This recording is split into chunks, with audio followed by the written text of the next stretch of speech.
नागपुर में लॉकडाउन लगा दिया गया है। बढ़ते हुए केसेस के बाद ये फैसला लिया गया, जहां नागपुर में आज से 1 सप्ताह का लॉकडाउन है। ये सख्त लॉकडाउन नागपुर में लागू रहने वाला है।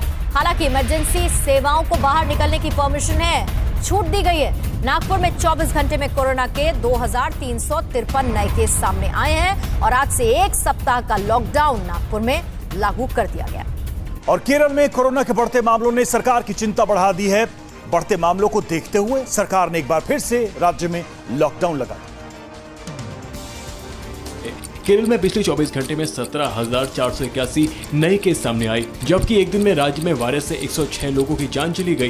केरल में अभी 1,29,000 से ज्यादा एक्टिव केस हैं। अब तक 15,000 से ज्यादा लोग दम तोड़ चुके हैं। केरल में जीका वायरस का भी प्रकोप बढ़ने लगा है। 3 और मरीज मिलने के बाद जीका मरीजों की तादाद 41 पहुँच गई है। नोएडा चिंता का विषय। नोएडा में कोरोना के रिकॉर्ड टूट रहे हैं। 1310 नए केस, 11 लोगों की मौत। बढ़ते हुए रफ्तार के बाद अब केंद्र सरकार अलर्ट मोड पर है और सभी राज्यों को कई तरह के निर्देश केंद्र सरकार की तरफ से जारी कर दिए गए हैं। या तो बिहार में इसी तरीके से केसेस बढ़ रहे हैं, जिसके बाद बड़ा फैसला नीतीश सरकार ले रही है। नई गाइडलाइंस भी लागू कर दी गई है। आज से बिहार में सभी स्कूल और कॉलेजेस बंद रहेंगे और जो सार्वजनिक समारोह हैं उसके लिए नीतीश सरकार की तरफ से नई गाइडलाइंस जारी कर दी गई हैं।